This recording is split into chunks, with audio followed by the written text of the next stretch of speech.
Vamos então ler o nosso texto desta noite. Leia comigo. Aqui este texto diz dispõe-te. Eu gosto mais do outro que diz levanta-te e vai a Sarepta. Vamos ler juntos. Dispõe-te e vai a Sarepta, que pertence a Sidon, e demora-te ali, porque ordenei a uma mulher viúva que te dê comida. Querido Senhor, damos-te graças da tua palavra, do teu poder e teu favor sobre a nossa vida. Glorifica o teu nome. Na bênção do teu poder, glorifica o teu nome. Tenha a gentileza de sentar. Levanta-te e vai a Sarepta. Fica por ali, demora-te ali, porque ordenei a uma mulher viúva que te sustente. Diz assim a minha tradução. A tradução que eu trouxe.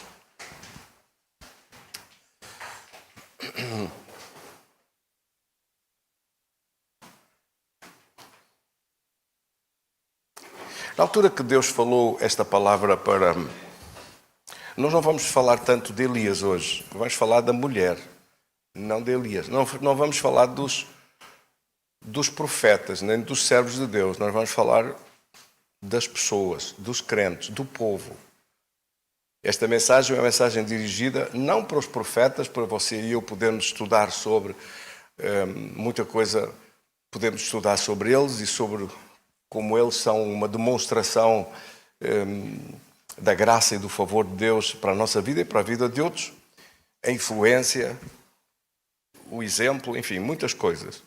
Mas neste caso, como nós estamos a falar sobre Deus ter melhor que isto e não deixarmos que a nossa vida fique a andar em círculos, andar às voltas. Muitas vezes a vida parece que parou e fica às voltas nas mesmas coisas e não avança. Por vezes a vida das pessoas para, os seus sonhos param, não avançam. O diabo faz tudo. O mais interessado que a sua vida não avance é o Satanás. Quem está verdadeiramente lançado para a frente, para que a sua vida pare, não mude, o sofrimento fique, que você se conforme, que se habitua a sofrer e se habitua a ficar assim. Quem quer que isso aconteça dessa forma é o diabo. E depois você até vê que há religiões que dizem, umas ensinando doutrinas, como a doutrina do karma, é que a pessoa tem que ficar ali, tem que sofrer, é uma doutrina. Nunca ouviu falar do karma. É o karma, tem que sofrer, tem que estar ali, tem que sofrer. A Igreja Católica também ensina muito mal sobre a matéria, diz é a tua cruz, sofre, calado, fica calado e sofre, aguenta. E se não tiver cura, morre, devagarinho, e desocupa o espaço. E todas estas coisas são completamente contrárias à Bíblia, porque todas elas são para valorizar o sofrimento, e não trazem nada de mudança, nem de transformação, nem de vitória sobre a vida de ninguém. E é exatamente sobre isto que nós estamos a estudar estes dias, sobre Deus ter melhor que isto. Deus tem melhor que isto. Não se conformar. Estava hoje a falar com uma pessoa, porque é que eu me tornei crente. Eu tornei-me crente num momento muito difícil da minha vida. Eu não era uma pessoa... Eu acreditava em Deus, mas não era religioso. Acreditava em Deus, mas estava revoltado com a Igreja Católica. Acreditava em Deus, mas não confiava nas religiões. Acreditava em Deus e a única coisa que eu apreciava era ler a Bíblia. Então, eu lia a Bíblia e de vez em quando ia anotando. E durante 7 anos, desde os meus 17 até aos 24, eu fui fazendo isso. Lia a Bíblia sozinho, ninguém sabia. Não dizia a ninguém, não contava a ninguém, não falava. Tinha cadernos, às vezes fazia perguntas. Não entendo isto. Estes versículos, esta palavra aqui, não percebo isto. Não sei o que é que isto quer dizer. E fazia perguntas para o ar. Pensava eu que Deus não ouvia. Mas sabe, quando nós damos um passo, por pequeno que seja para Deus, a nossa história vai mudar. Eu não sabia o que Deus tinha para a minha vida e também não sabia o que o diabo tinha para a minha vida.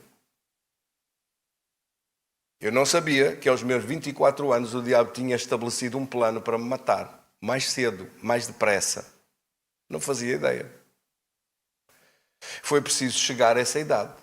E quando chegou, e o diagnóstico daquela doença rara veio, e eu pensei, eu calei-me, eu não falei muito, não falei à minha família, não falei ao meu pai e à minha mãe, não falei com ninguém. Lá dentro, algumas pessoas sabiam, da escola, mas eu nem a toda a gente disse. E o que eu tinha pensado, para mim, era que como aquilo era uma coisa que trazia muitas dores, muito mal-estar e muito sofrimento e que ia acabar por ficar paralisado, sem me mexer, eu disse, antes de chegar a esse ponto, eu termino com a minha vida antes. Então o diabo colocou estas coisas na minha cabeça e ao mesmo tempo Deus colocou outra coisa. Estuda a minha palavra. Como eu tinha algum tempo livre, comecei a estudar a Bíblia, principalmente o Novo Testamento, acerca de Jesus e no livro de Atos, principalmente. Aqueles 5 livros, Mateus, Marcos, Lucas, João e o livro de Atos. Comecei a estudar como se tivesse que fazer um exame na escola. Naquela escola é como se fosse mais uma cadeira, como se fosse mais uma disciplina para eu ter que estudar e ter que me apresentar a exame. Então aumentei o meu tempo e comecei a fazer perguntas. E as perguntas foram subindo de nível. E eu mesmo nesse tempo não comecei por perceber que Deus estava a ouvir-me. Porquê é que eu fiz aquilo? Porque uma ideia veio na minha cabeça. Se tu vais morrer mais cedo e vais para Deus, porque eu pensava que as pessoas morriam e iam para Deus, era assim que eu pensava,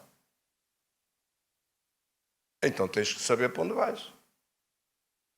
E tens que perceber alguma coisa do que vai acontecer. E por causa disso, eu aumentei o meu tempo e comecei a pegar em cadernos e a fazer perguntas e a escrever. As minhas perguntas aumentaram. A minha busca de Deus aumentou. E de repente comecei a perceber que havia um diálogo, que eu falava para cima e acontecia alguma coisa. Então pedi, sem saber muito bem, que Deus conduzisse e dirigisse tudo. E as perguntas que eu fiz eram perguntas difíceis. Se Deus criou tudo bom, quem criou o mal? Se Deus criou tudo e era bom, diz a Bíblia no princípio, então quem criou a doença? Se Jesus curava todos os enfermos, que eu tinha lido que ele curava todos os doentes, sabe o que é que a Igreja Católica ensina sobre isso? Que os milagres, o tempo dos milagres era para os apóstolos, para Jesus e os apóstolos, que agora Deus já não faz nada. Eu disse, mas eles disseram que Deus é justo. Se Deus é justo, como é que um pai que é bom, está em Mateus, está logo no princípio dos Evangelhos. Mateus no capítulo 7. Não é? Se Deus é bom, se vós sendo maus, sabeis dar boas coisas aos vossos filhos. Mateus 7, 14, salvo erro. Se vós sendo maus sabeis dar, 11, é isso. Se sabeis dar boas coisas aos vossos filhos, quanto mais o vosso Pai que está nos céus dará, aqui diz bens, outra tradução diz boas coisas. Que boas coisas são estas? São as coisas que eu via Jesus a dar, que eu via depois os apóstolos a darem, a curar as pessoas. Ele disse estas coisas boas, ele não pode ter dado as coisas todas boas dele aos mais velhos e os mais novos, que sou eu agora, somos nós agora, esqueceu-se de nós.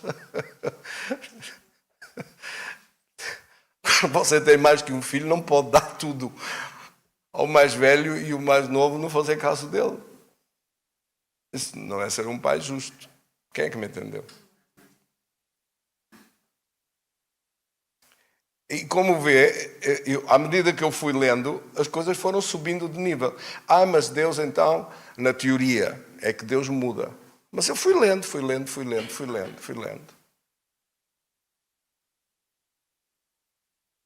Lendo e arranjando. Lembro-me que tinha gravado umas cassetes, muitos anos antes, que na altura era em cassetes,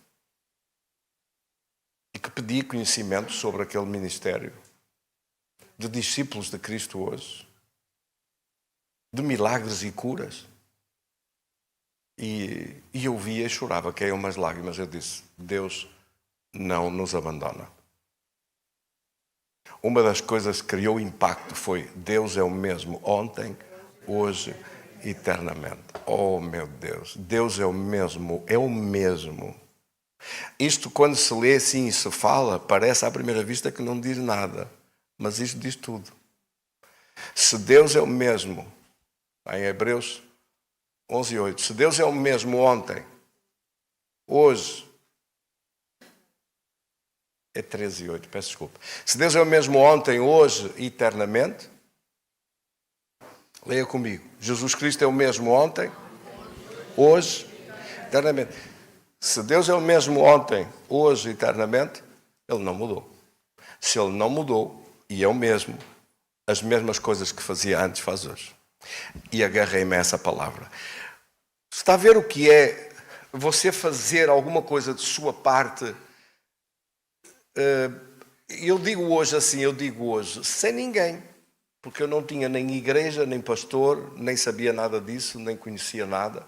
Nunca tinha estado numa igreja, a não ser a católica, na catequese. E não sabia mais nada.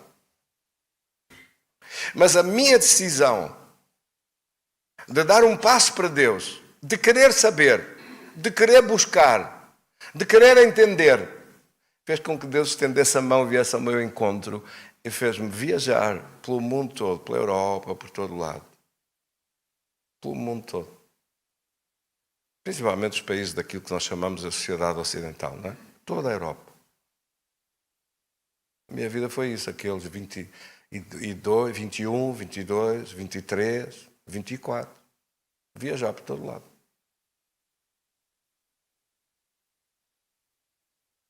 Em muitos países, lá para cima, mais países para cima, não há procissões. A Igreja Católica é minúscula. Quase não existe. Em alguns países. É muito pouca coisa e pouca a sua influência. A grande maioria das igrejas e da influência das igrejas são evangélicas. Seja na Inglaterra, na Alemanha mesmo, embora aí está dividido ao meio, não é? Mas em muitos países, Noruega, Suécia, Dinamarca, Canadá, Estados Unidos, grande maioria, 80% são evangélicos. 90%. Percentagens avassaladoras. Aqui, nos latinos, no sul da Europa, é que a Igreja Católica é predominante. E uma das coisas que eu percebi é que quanto mais eram evangélicos, mais os países eram ricos. E dentro do cristianismo, os países mais pobres eram os católicos. E eu observava isto e olhava, calado, observava e pensava, porquê é que será? E no meio de tudo aquilo que tem a ver com a Bíblia, os judeus eram os mais ricos do mundo. Dentro das fortunas mais multimilionárias que havia, os judeus destacavam-se. Por que é que seria isso? Então tínhamos primeiro os judeus da sua aliança com Deus, que são dos povos mais rigorosos e dizimistas que fizeram muita asneira. Os judeus fizeram muita asneira. Mas encontre-me judeus que não sejam dizimistas por aí, ou das famílias deles que não sejam, e você vai ver se encontrar algum. Não encontro. Não encontro. Porque eles não querem ser pobres. E pode ser que em outras coisas não façam uma aliança com Deus, mas no dinheiro fazem. Ai, não fazem. No dinheiro fazem. A sua aliança com Deus leva-os à riqueza, à abundância, a não lhes faltar nada. E muitas vezes atirados para o charco, atirados para o fundo, atirados para baixo, perseguidos de lugar em lugar, passado poucos anos dentro das nações onde chegam, tornam-se pessoas influentes e ricos. Tem que haver alguma coisa especial. Sim ou não? Porque pessoas são pessoas. E nós somos iguais aos melhores, filho. Não estamos atrás de ninguém. Nós somos iguais aos melhores. Então, por que é que se destacam uns e outros menos? E por que é que nações inteiras são influenciadas por essa graça, por esse favor especial, por essa atenção especial de Deus? Bendito seja Deus. Então, entre os meus pensamentos, as minhas meditações nestas coisas, numa cama cheia de dores, mal, diz: Senhor, cura-me. Mostra-me o teu poder, porque tu não podes ter deixado de ter poder e não podes nos ter abandonado hoje. Mostra-me como eu encontro. Eu fui lendo Discípulos de Cristo hoje. Eu quero isso, quero ir ver. E na altura de uma turnê em que os meus amigos da orquestra foram todos para o Rio de Janeiro, eu fui para Porto Rico por causa do convite que eu tinha visto de Discípulos de Cristo hoje. Por que é que isto é tão importante? Porque é para você perceber que quando você dá um passo para Deus, Deus vem ao seu encontro e puxa-o para cima. E aí você sobe de nível. Porque muitas coisas na vida dos crentes não acontecem porque eles não deixam Deus os puxar para um nível mais alto. E não fazem nada para que Deus os puxe para um nível mais alto. E às vezes até resistem a não deixar que Deus os puxe para cima. Ficam com dúvidas, alimentam as dúvidas, ficam a resistir, ficam, não, eu quero ver, não sei o que é que estão a estudar. Ficam parados. E por isso, neste conjunto de estudos, nós estamos a estudar que uma parte dos crentes, e isto está na Bíblia, e está na Bíblia exatamente para que nós todos possamos entender, que pode acreditar em Deus, pode crer em Deus, pode estar com conhecimento de Deus, pode até ter um grande líder à sua frente, como eles tinham Moisés. O que é facto é que eles andaram 40 anos no deserto, às voltas, no mesmo sítio, não saíram do sítio, a vida não transformou, a vida não mudou, Deus não os deixou morrer de fome no deserto, cuidou deles na mesma, mas eles viveram nos mínimos. E eu pergunto para vocês, não levanta a mão, já estou a avisar, quem é que quer viver nos mínimos? A roupa deles não se estragou, os sapatos deles não se estragaram, mas foram os mesmos durante 40 anos. Quem quer viver com a mesma indumentária 40 anos? As carroças eram as mesmas 40 anos.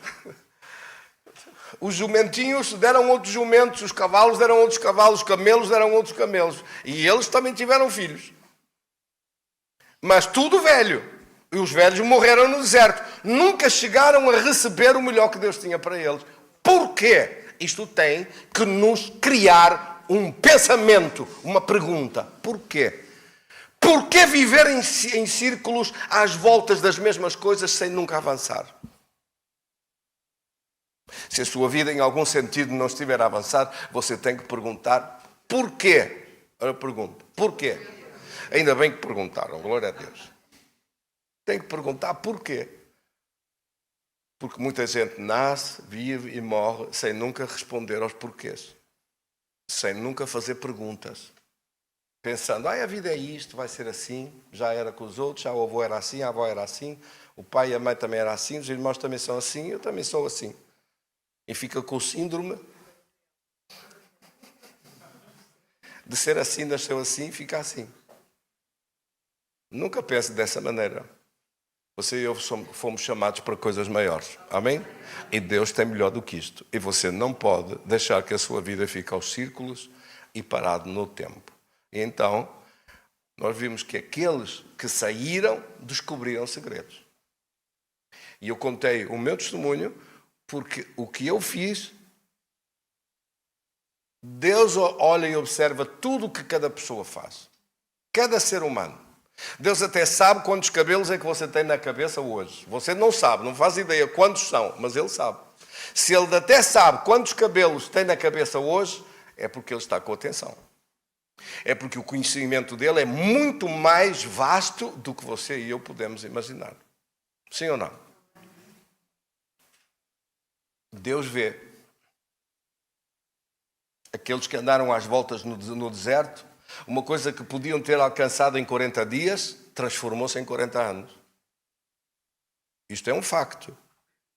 Se você for ao Egito e perguntar aos guias de lá, que vão para o caminho que o povo de Deus passou, dirigidos por Moisés, saíram do Egito e entraram em Israel, quantos dias demora? A caminhar 40 dias. Como é que eles 40 dias transformaram em 40 anos?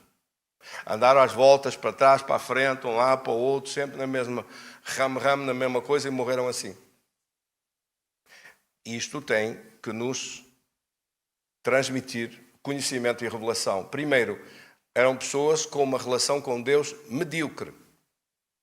Não queira ter uma relação medíocre com Deus. O que é uma relação medíocre com Deus? É uma relação inconsistente. É uma relação em que a pessoa acredita que Deus que existe, mas fica por aí. Não tem interesse, nem desejo, nem vontade de saber mais, de conhecer mais, de buscar mais, de se aproximar de Deus. E por isso a sua vida não muda. E por isso repete as mesmas coisas, repete os mesmos circuitos, repete os mesmos erros, repete as mesmas dificuldades, os mesmos problemas, anda às voltas, no mesmo sítio, não sai do sítio. Quando vem problemas, fica com medo, a insegurança, a incredulidade, a falta de sabedoria. Em vez de medo, deviam estar cheios de Deus e cheios de fé. Tem medo dos gigantes, tem medo das muralhas, tem medo das coisas, é difícil, não podemos. Só sai da boca, não podemos.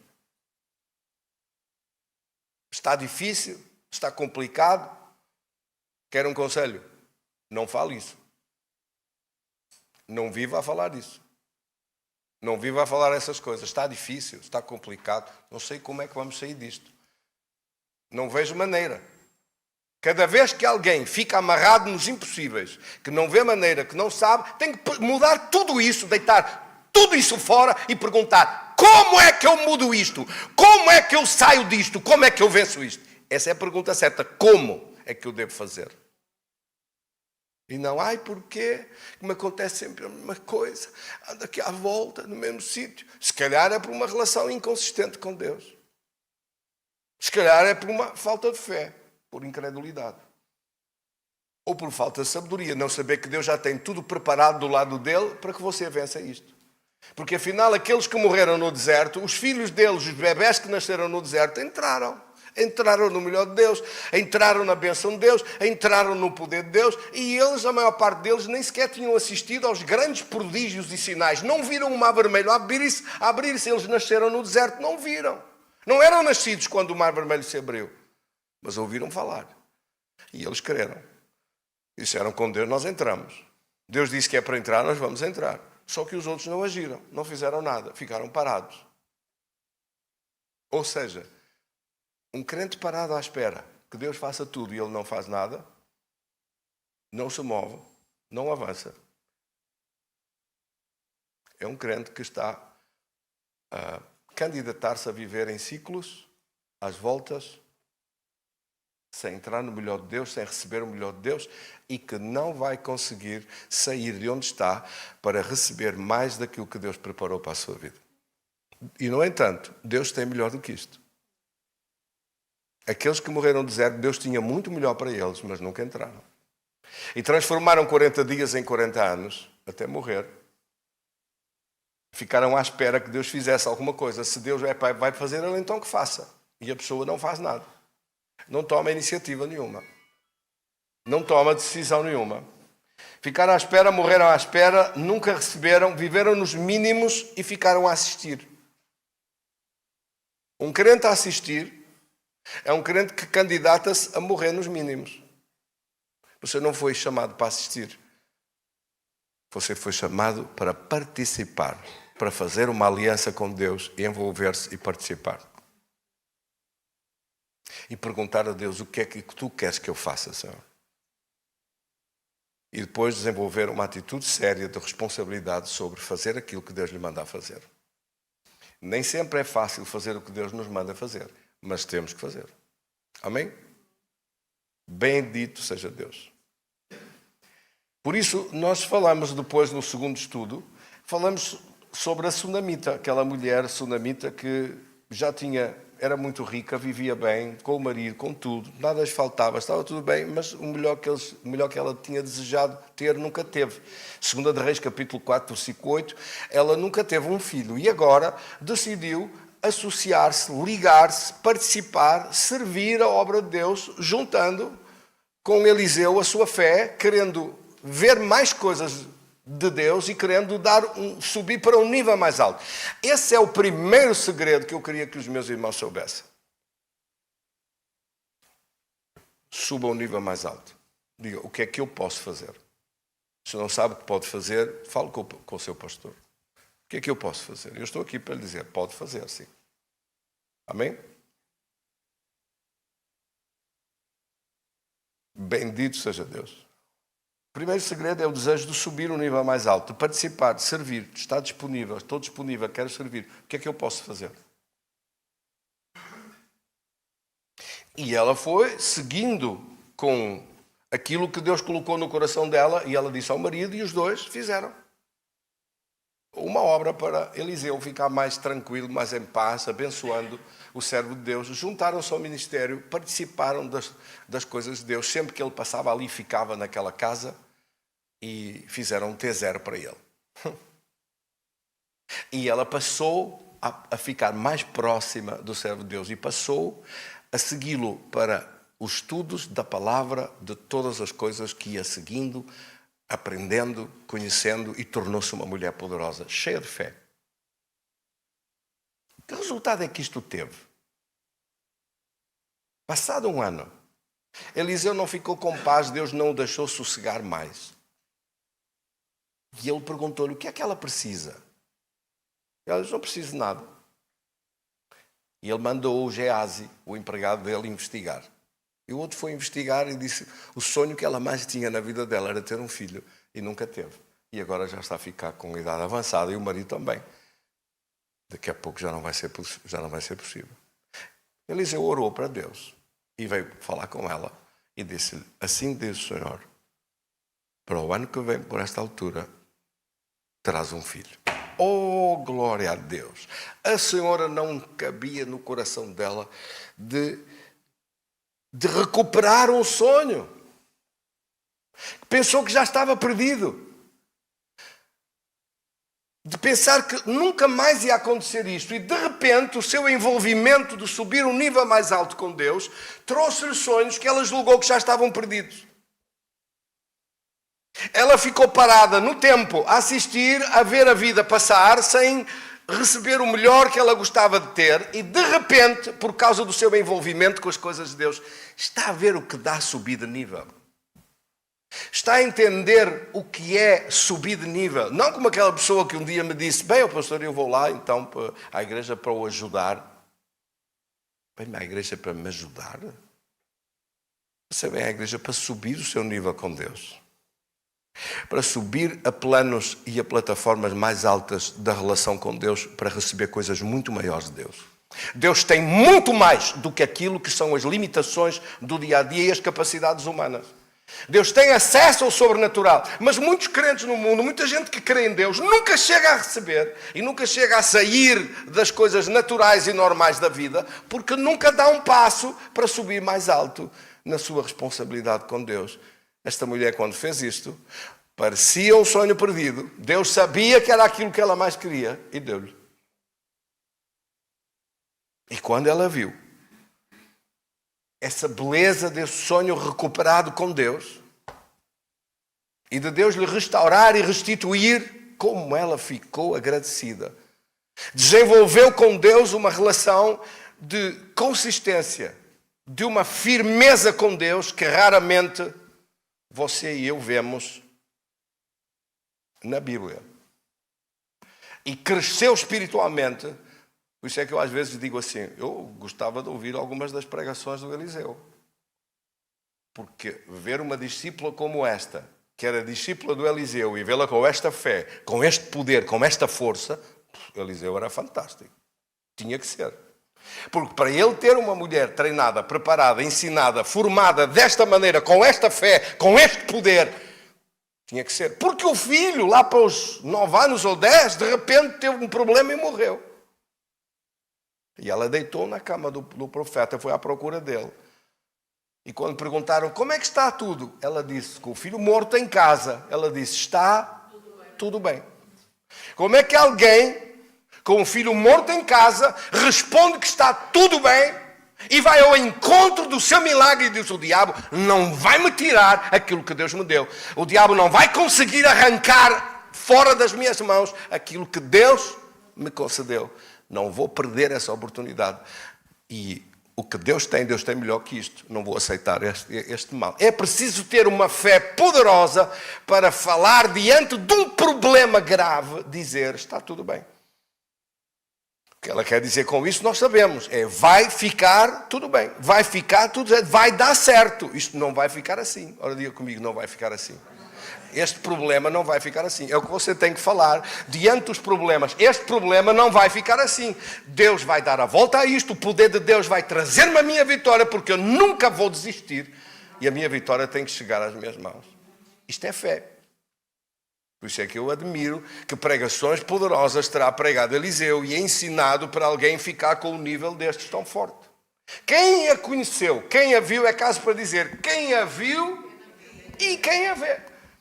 Quem a viu sem fé nenhuma, que não acreditava em nada nem para ter um filho, e agora de repente ele morre e ela diz, e ele vai se levantar e vai ressuscitar, porque isto não vai ficar assim de uma maneira destas. Então você assiste a segredos que nos são revelados por esta palavra. Você vê uma mulher que vai ouvindo, que vai praticando, que vai se envolvendo com as coisas de Deus, que é capaz de pôr Deus em primeiro lugar, que é capaz de se encher do poder de Deus na sua vida, que muda a sua mentalidade, que muda a sua maneira de pensar, que não se conforma a aceitar aquilo que o diabo quer. A Bíblia diz em Romanos capítulo 12, versículo 2, não vos conformeis com esse mundo, mas transformai-vos pela renovação da vossa maneira de pensar. Então você assiste a uma mulher que se transforma, que muda a sua maneira de pensar, que se transforma numa mulher poderosa com Deus. E por causa disso ela vê aquele milagre. Bendito seja Deus. Amém, irmãos? E ela avança ao encontro do poder de Deus, do profeta de Deus, avançando com fé, falando uma palavra positiva no meio de uma situação absolutamente de caos. No meio de um problema enorme, ela fala que fica tudo bem, que tudo está bem. E isto é revelador de um poder, de uma fé extraordinária, porque o normal das pessoas é falar o que sente, falar o que lhe vem à cabeça, falar mal de tudo, sim ou não? Esperar o pior. E quando o pior chegou, ela disse, pronto, estava mesmo à espera disto. Era isto que eu tinha medo que me acontecesse. Foi o que aconteceu com Jó. O que eu temia, aconteceu. Se era para isto, mais valia que Deus não me tivesse dado nada. Sim ou não? Então pessoas perdem as suas oportunidades por causa da sua inconsistência com Deus. Escorre por entre os dedos das mãos o seu milagre por causa de inconsistência, por causa de falta de consistência com Deus. É isso, não sei que outra palavra melhor para dizer isto. Uma consistência poderosa com Deus e uma fé que se mantém num nível alto. Ela avançou com fé, rumo à vitória, sendo incapaz de aceitar outra coisa, com a fé e a certeza que Deus tem melhor que isto, e é isto que eu vou receber em nome de Jesus. Não desista dos seus sonhos. Não desista das potencialidades e das coisas que Deus tem preparado para a sua vida. Não ponha isso de lado. Mantenha-se a acreditar e a crer em Deus, no melhor de Deus. E se tiver que colocar-se no altar do sacrifício para isso, coloque-se. Porque é isso que nós vemos. Que em muitas circunstâncias não há outra forma de enfrentar e vencer a não ser colocar-se em sacrifício vivo. No Velho Testamento, os sacrifícios eram de animais mortos. Matavam-se os animais, corria o sangue. Hoje, no Novo Testamento, a sua luta não é contra a carne e o sangue. A sua luta é contra principados e potestades, poderes das trevas, querem amarrar a sua vida e mantê-lo amarrado no mesmo sítio. Não deixar subir de nível, seja na sua vida pessoal, na sua família, no seu trabalho, nos seus negócios, nas suas finanças. Querem que você fique lá embaixo sempre, no sufoco, na angústia, na opressão, não querendo que suba de nível. Mas tem que subir em nome de Jesus. Glória a Deus. Sim ou não? Em todas as pessoas que aparece o ministério e se junta a este ministério, a vida sobe de nível. É isso mesmo que nós aprendemos também nesta palavra de 1 Reis 17. Quando o ribeiro de Querite secou e os corvos traziam comida para Elias e a água desapareceu com a seca, ele disse: e agora? O que é que eu faço? Para onde é que eu vou? E Deus disse-lhe: vai para Sarepta. Vai para lá. Há uma viúva lá que te vai alimentar. Eu não sei o que é que Elias pensou pelo caminho. Será que a viúva é rica? Como a mulher de Sunem, que era uma mulher rica. Aqui vemos uma mulher rica, muito rica. E agora vemos uma mulher pobre, muito pobre. Tão pobre que estava a preparar uma lenha para fazer a última refeição para ela e para o filho. A outra não tinha um filho, esta tinha. Mas a história parece idêntica em algumas coisas, mas neste aspecto é muito diferente. Esta estava na miséria. Pobre, mas pobre a sério. Não tinha nada.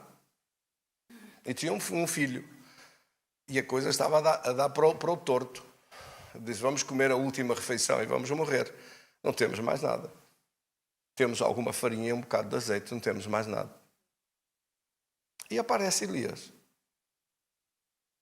Aparece Elias. Quando Elias aparece, agora veja, Jesus falando sobre isso disse: havia muitas viúvas no tempo de Elias, mas ele não foi enviado à casa de nenhuma delas,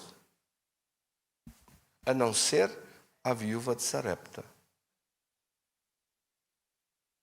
Os outros estavam tão contaminados naquela cabeça que não estavam disponíveis para ouvir nada. Elias chegou e falou para ela: eu sou um servo de Deus e um profeta de Deus. Não pense que foram só estas palavras que estão aqui. A Bíblia é um resumo muito condensado, muito espremido, é um sumo concentrado. Tu acreditas? E ela disse: acredito. Estás a apanhar essa comida? Vou fazer a última comida e morro. Eu e meu filho não temos mais comida nenhuma. Eu disse: Deus mandou-me aqui para ficar em tua casa. E se tu puseres Deus em primeiro lugar, e se acreditares em colocar Deus em primeiro lugar, a farinha não vai acabar e o azeite não vai acabar. Agora imagine que certa gente que você se calhar conhece, ao ler isto, diz assim: olha que atrevido.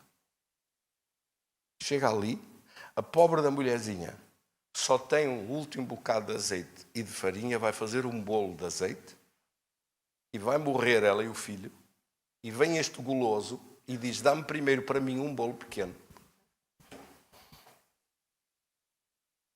Estes crentes, estes pastores, estes profetas são do piorio que há. Pediu o guloso, pediu primeiro para ele. Veja como é que Satanás funciona na cabeça de pessoas. O Satanás põe isto na cabeça das pessoas e diz assim: olha o guloso, olha o sem vergonha, olha o abusador. Vê a mulher a passar mal, ele é que lhe devia dar alguma coisa. Em vez de lhe dar, tira-lhe. E o diabo pensa que ao falar isto, ao dizer isto, está a fazer uma grande coisa. Porque até tem lógica. Se ele é Deus, então que chegue ali e que multiplique tudo. Sim ou não? Ainda vem, ainda lhe pede um bocado primeiro. Ó filho, é o teste. Este teste é um teste que Deus coloca em nós todos. O que Deus está a perguntar é: para ti, qual é o meu lugar? O que é que eu represento para ti? Em que lugar estou eu na escala da tua vida? Em que lugar estou? Ela pôs Deus em primeiro lugar. Sabe porquê é que pôr Deus em primeiro lugar funciona? Porque Deus criou tudo assim. Deus criou a lei da gravidade assim, Deus criou as coisas criadas dessa forma. É assim que funciona. Se quiser mudar isto, alterar isto, não funciona. Deus disse que nós colocamos Deus em primeiro lugar e todas as outras coisas nos serão acrescentadas. O que é espantoso é que esta mulher, de longe, de fora de Israel, ouviu Elias pregar e ensinar sobre este assunto, sobre este tema, e acreditou. E muito crente que lá estava em Israel ouviu isto e não acreditou. Não acreditou. Porque não basta acreditar em Deus. Percebe? Dizer assim, eu acredito em Deus. Oh filho, isso é a coisa mais banal que há. Até o Satanás acredita que Deus existe. Acreditar que Deus existe é banal. Não é acreditar nos princípios dele, acreditar nas suas leis, acreditar naquilo que ele diz para fazer. Faz isto. E não ficar, eu acredito em Deus. Isso é muito vago. A gente diz, eu acredito em Deus, mas não põe Deus em primeiro lugar. Então o primeiro milagre que você aqui vê é que ela se associa com Deus, como a outra se associou com Deus. E subiu o nível mais alto. O nível que ela subiu, dispôs, eu disponho, então eu confio. Vou confiar em Deus, vou pôr a minha confiança em Deus. E vou fazer para ti, então, primeiro, por causa das coisas de Deus e da obra de Deus, e do serviço para Deus que tu fazes, fazemos uma aliança. A farinha da panela não acaba mais, nem o azeite, e eu coloco Deus em primeiro lugar. E ele diz, então traz primeiro para mim um bocado, confia, tem fé. E ela trouxe, fez e trouxe. E quando foi fazer outra vez a comida, nunca mais faltou.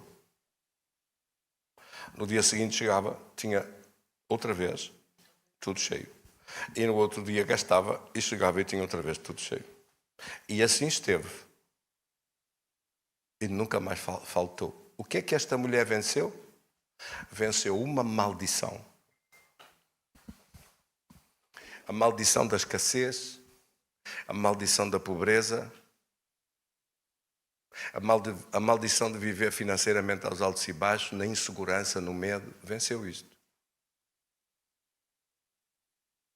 Você deve viver com Deus numa paz tão grande, sabendo que nada lhe faltará. E você deve alcançar esse lugar, esse patamar de crescimento da sua vida com Deus. Nada é nada. Nada me faltará.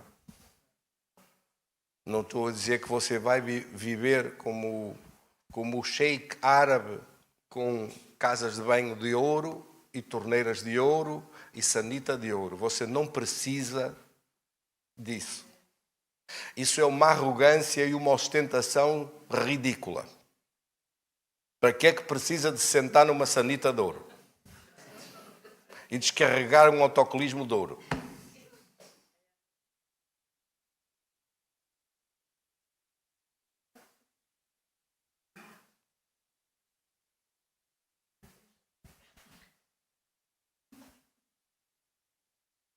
O que você e eu precisamos é de ter esta confiança, esta certeza cá dentro, que o espírito de carência, o espírito de pobreza, o espírito de maldição, de necessidade, foi derrotado.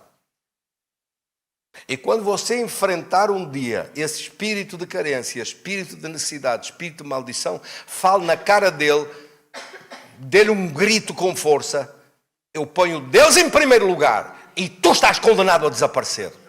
E você vai ver como isto vai desaparecer. E vai ver como esse mal se vai transformar em bênção. E vai ver como Deus o livra a si dos seus opressores e dos seus problemas. E vai ver como nada lhe vai faltar.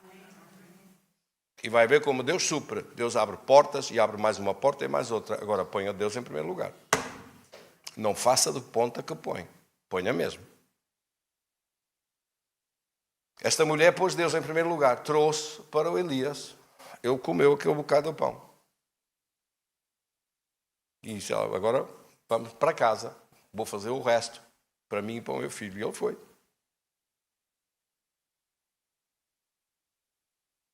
Nunca mais faltou nada. Viver com uma paz de saber que nunca mais lhe falta nada é uma paz que eu acho que eu não consigo lhe explicar o que é isto. Eu vivo assim. Um dia Deus chamou-me para enfrentar esse demónio, eu enfrentei-o. A partir daí nunca mais tive uma preocupação. Nunca mais. A maldição da pobreza é um caso sério. A maldição de necessidades, você não deve fugir às suas lutas. Não deve fugir aos confrontos e batalhas. Quando aparecerem em frente, não fuja. Não fique com medo. Não fique às voltas. Diz, vou enfrentar isto. O que é que eu faço? Deus vai lhe dizer o que é que tem que fazer. Se tiver que fazer algum jejum, faça. Se tiver uma batalha de doença, não fuja. Bem, não fuja, faça isso. Uma senhora disse, eu tenho que mudar de casa, não me sinto bem naquela casa. Vou mudar para outra. Se foi para outra, veio falar comigo e disse, o que é que eu faço? Eu disse, você não saia daí. Se não se sente bem nessa casa, não tem que fugir, não tem que vender, não tem que ir para o outro lado. Se você começar a fugir, vai daqui até à China. O diabo nunca mais o deixa sossegado. Não se vai sentir mais bem em lado nenhum. Não vai ter sossego nenhum. Satanás viu que a derrotou numa coisa, derrota-a sempre pela vida fora. Você nunca vai ter sossego. O bicho enfrenta-se. Não fugimos dele. Nós resistimos ao mal e ele foge de nós. É ele que tem que fugir. Não é você que tem que fugir. Você enfrenta. Firme. E ele foge. E isto é verdade nas finanças, é verdade na saúde, é verdade em qualquer outra área da sua vida. Você bate o pé firme e ele foge. Não fuja você. Porque se você começar a fugir, quantas bicicletas é que vai precisar? Nunca mais para a fugir.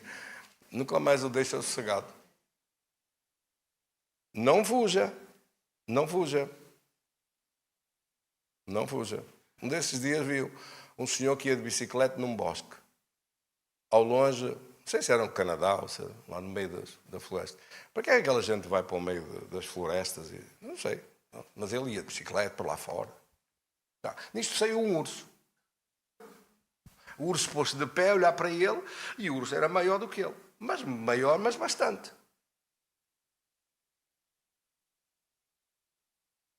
E o homem parou. Parou, encostou-se com a bicicleta assim e pôs-se de pé e abriu os braços para cima e pôs para se fazer de conta que ele também era muito grande. Achei graça aquela figura que estava o urso de um lado e ele do outro, os dois assim, a ver quem era maior. E o urso foi, baixou as patas e caminhou para a beira dele para cheirá-lo. Chegou ali, cheirou. E ele sempre assim, parado, sem fugir. Ele estava de bicicleta, mas não fugiu. O urso snifou um bocado, já lá não gostou E deu uma corrida e fugiu. Bem, aquele bicho é um caso sério. Quantas e quantas pessoas são devorados por ursos, não é? São mortos. Só as garras dele. Aquilo não é unhas de gel. Há pessoas que parece que têm umas unhas de gel como a do urso, mas aquilo não é. Sei lá, desse tamanho, assim, uma coisa enorme. Deve ser para apanhar. Não sei.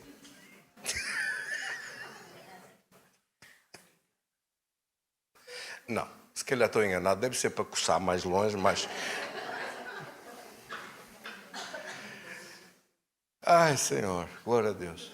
Bem, cada um com a sua mania, tudo bem. Quem quiser andar assim, com unhas desse tamanho, esteja à vontade, não tem problema nenhum. Quero lá saber. Eu acho estranho.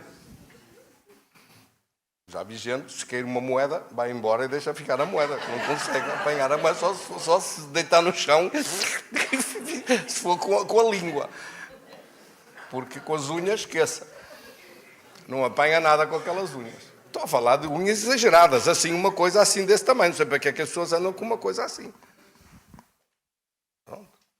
Mas, ok. Se alguém andar assim aqui com umas unhas dessas, não pense que o que leva a mal. Esteja à vontade. Quero lá saber das suas unhas. Nem das unhas, nem de nada. A mim não me interessa nada o que você faz, como você está. Interessa-me é que você suba de nível. Quem é que me entendeu? A mim o que me importa é que você suba de nível, percebe? Agora lá as unhas, quero lá saber das suas unhas. Se puder até, aproveite e toque guitarra, que pelo visto deve dar jeito para pelo menos tocar guitarra. Os guitarristas todos, na mão direita, têm as unhas maiores do que na mão esquerda. Na mão esquerda não dá jeito, mas por isso é que tem as unhas maiores na mão direita e menores na mão esquerda, porque tem que tocar nas cordas, senão não faz som. Oh, glória a Deus. Mas vamos avançar.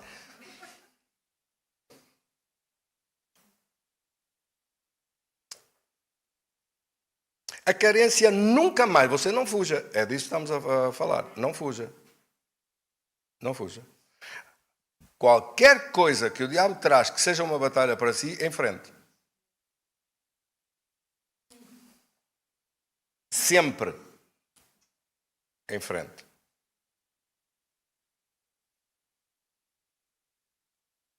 Bendito seja Deus. Agora, se for para se desviar, para fugir de gente maliciosa, aí desvie-se. Fuja. São piores que o urso. De gente invejosa, de más companhias, fuja. Desvie-se. Amém? Dessas coisas, desvie-se. Dessas coisas, fuja. Mas de problemas, não.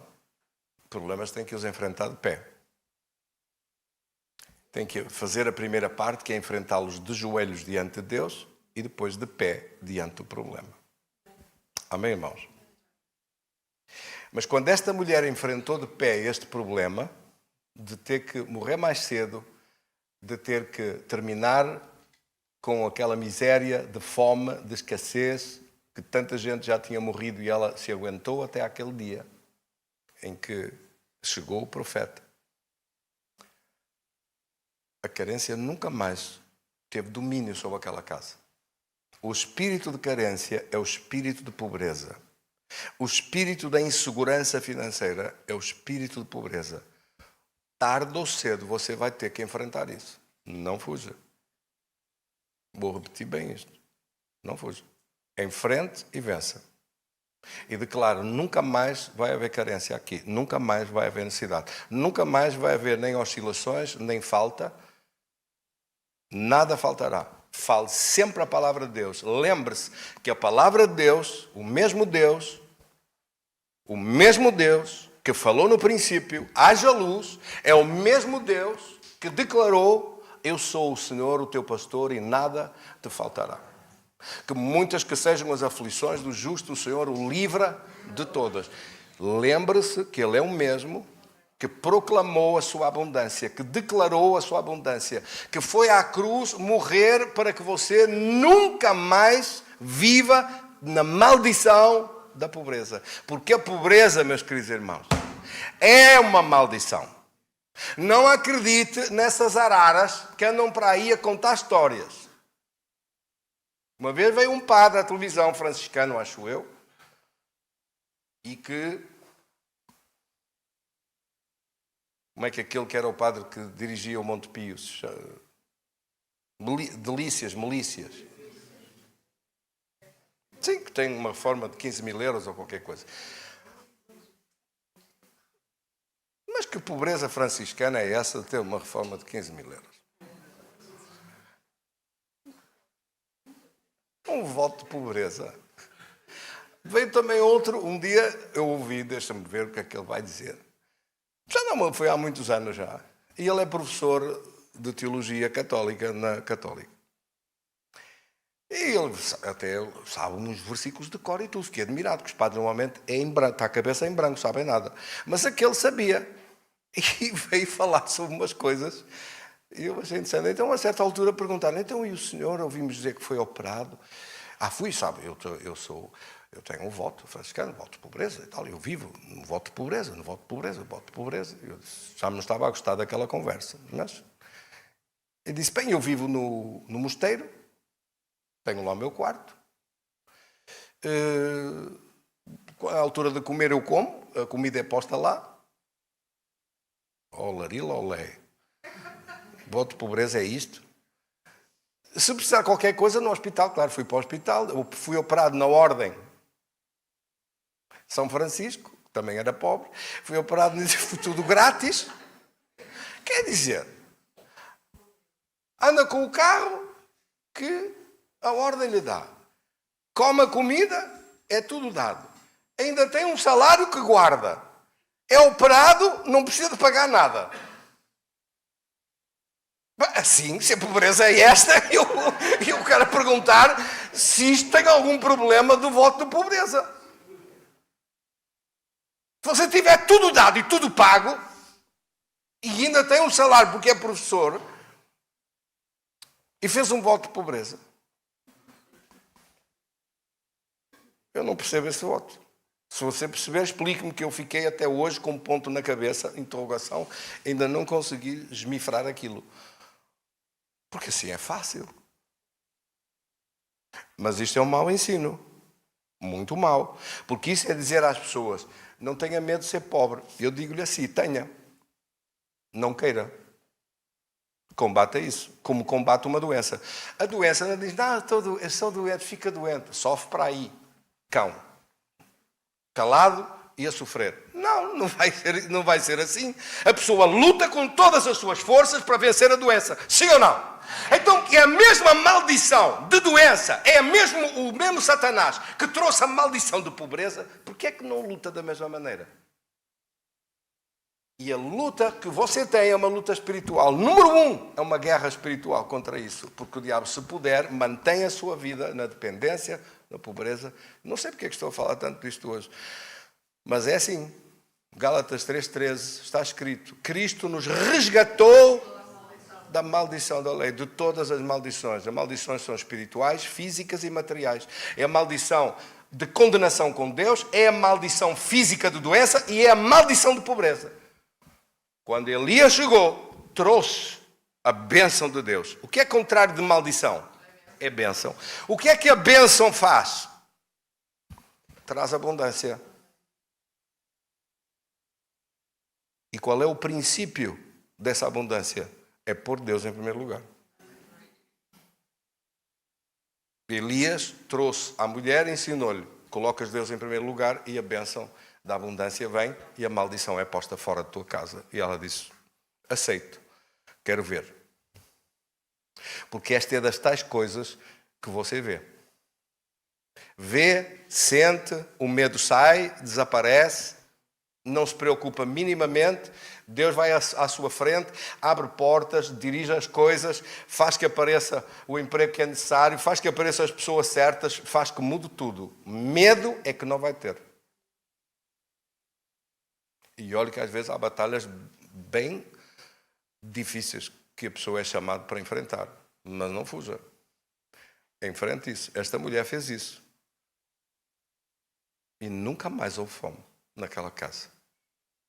Ora, diga isso comigo. Nunca mais haverá necessidade, nem fome na minha casa. Nem para mim, nem para a minha descendência. Em que é que você se baseia para dizer isso? No que está escrito, não há justo desamparado, nem seus filhos a mendigar pão. Ora, aí está, faz parte do seu contrato. Você tem um contrato com Deus, que na Bíblia não chama contrato, chama-se aliança. Você faz uma aliança com Deus. Esta mulher fez uma aliança com Deus quando Elias chegou. Ela disse, eu aceito os termos dessa aliança. Eu aceito os termos desse contrato. O que é que o contrato diz? Diz aqui que nada te faltará. Ele disse, eu alinho já nisso. O que é que eu faço então? Põe Deus em primeiro lugar. É para já. Eu preciso disso. Glória a Deus. E fez isso. E resultado, a abundância nunca mais parou. Ai, meu Deus, não costumo autorizar, mas diga. É que com hoje, quando nós entramos aqui na igreja, que estávamos a passar muitas necessidades, a igreja ajudou-nos, durante um ano nos deu alimento. A sério? Não me lembro disso. Ah, não sabia. Ai, Jesus. Era 5 euros que nós metia de gasolina para não faltarmos. E a partir desse momento, tanto o meu marido... Vocês querem ouvir isto? Vale a pena ouvir? Podem vir aqui os dois. Deixe estar, pousa o seu caderno aí e venha aqui. Traga-se o seu marido, que a senhora não é a viúva de Sarepta. Graças a Deus, seu marido está aí com saúde. Esse ponto que o Senhor nos abençoou. Eu aqui mesmo naquela cadeira, eu adormeci e vivi esse tempo, no tempo da viúva Sarepta. E o pastor estava a pregar a palavra. Estava a pregar e a senhora estava a dormir. Passei por ele. É Tão linda, tão linda. Este casal é uma maravilha. Este casal, atenção, este casal são milionários. Ai, meu Deus, não. Ai, não. Eles são modestos, são modestos. Deus, eu não sabia Deus que vocês estavam tão mal. Eu lembro-me bem do seu marido chegar cá, quando chegou muito doente. Mas nós não tínhamos Não podia trabalhar.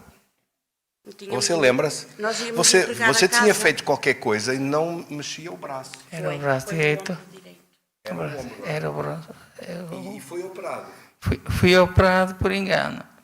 Mas não ficou bem. Não ficou.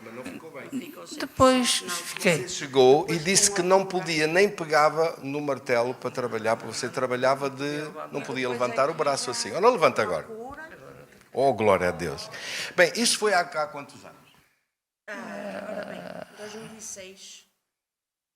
Deve ser por aí, pastor. Não. Há 17 anos. Não é? Então entramos, não tínhamos nem... Meu Deus, há 17 anos. Os Não filhos tinha saíram... dinheiro para comer? Os filhos saíram todos de casa, tínhamos todos a viver, tiveram que ir por causa das dificuldades da vida. Ficámos sozinhas na casa que tínhamos, que era um prédio de 3 andares e ainda a casa em baixo. E ficámos sozinhos, desesperados, com dívidas também para pagar, que o meu marido entrou, o senhor do banco, e... conversavam que conhecia o meu marido e ajudou a que fosse passando até que nós começássemos a pagar e a acertar as contas com o banco. Não perdemos a casa, graças a Deus. Vocês estiveram quase para perder a vossa casa, foi? A casa, e eu com o diabo tinha-me na cabeça que eu tinha que me matar. Quer dizer, era tudo como... Foi nesse estado complicadíssimo, ele doente, vocês sem ganhar dinheiro, os filhos a ter que emigrar, foram trabalhar para fora todos, sair de vossa casa. Ainda estão fora os vossos filhos? Temos as nossas filhas, netas, Onde é que estão? estão na França, e temos o nosso filho cá, veio da Irlanda. Agora veio, Agora já está cá, graças a Deus. Já comprou começou, uma casinha, graças já a começou o Deus. regresso, graças a Deus. Mas tempos muito difíceis. Estávamos todos mal, e agora, graças a Deus, com a graça de Deus mesmo, com o milagre do Senhor. Por isso, Não foi só um milagre, foram muitos ao longo deste tempo. sempre, e curas e tudo. O Senhor nos tem dado todos os dias, a cada momento. Agradeço a Deus por todas as bênçãos que nos tem dado. O diabo tínhamos mesmo assim prontinhos para o matadouro. Vou matar estes, vou destruir, ela vai se matar, o marido depois também tem que pensar o que vai fazer, e Deus deu a volta a tudo. Quando eu disse que eles são milionários, vocês pensam que eu estou a brincar, mas não estou. Sou mesmo. Tudo o que Deus fez. Obviamente, não temos nada a contar a vida de ninguém, cada um tem a sua vida e nós Vendemos respeitamos a casa, tudo. que era para ficarmos sem ela, já vendemos. Venderam essa dos 3 andares, mas compraram outra. Porque a nossa reforma é pequena. Mas e compraram então, outra? Pois, compramos Estava a ver. uma pequena. Venderam e estão a ver A numa nossa- tenda ali à beira do Jardim do Morro. Não estão. Um andar, um T3. E então, porque a reforma é pequena e estamos a pagar muitos impostos ao Estado, e fizemos os 2, conversamos e vendemos, fizemos troquitos para a velhice. Uns troquitos. Uns troquitos. Já ajudamos os filhos. Ajudam os filhos, E sobra Deus dinheiro, tem-nos já foram de abençoado. férias. Sim, graças Já foram a Deus. para Israel E fomos a passear, Israel, é pois verdade. claro. Entramos, E não falta nada. entramos aonde Jesus. Não falta nada. Amém. Damos um aplauso para Jesus. Muitos parabéns. Amém. Parabéns.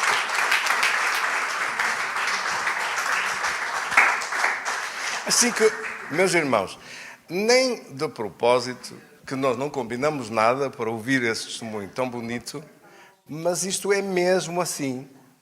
Aquela maldição que estava para destruir a vida, para acabar com as coisas todas, para pôr tudo empandeirado e desfeito, acabou. A vitória que veio começou a surgir, lá de baixo, lá do fundo, para cima, por aí acima. Deus dando ideias, como é que vai fazer, como é que vão resolver, conversando. São um casal muito amável, muito atenciosos um com o outro, dão-se muito bem. E isso é muito importante numa família, amém? Mas entenderam sempre, alguém tem que tomar decisões. E as decisões vieram, decisões certas. E a decisão número 1 é pôr Deus em primeiro lugar. Mesmo quando as coisas estão difíceis. Ora, as coisas não podiam estar mais difíceis para esta mulher de Sarepta, viúva, com um filho ainda criança, sem ter nada em casa, sem ter dependência nenhuma de mais nada. E ela confiou em Deus, pôs Deus em primeiro lugar. E nós estamos aqui a falar dela. Nem sabemos o nome dela. Não sabemos o nome do filho dela. Só sabemos que Elias ficou em casa dela, lá na parte de cima da casa, e ela ficou com o filho na parte de baixo da casa.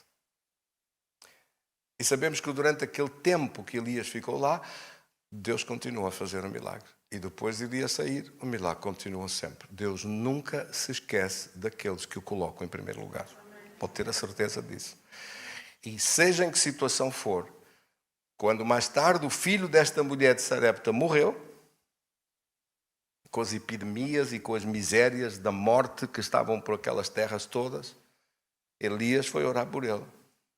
E o menino foi ressuscitado. A mesma coisa.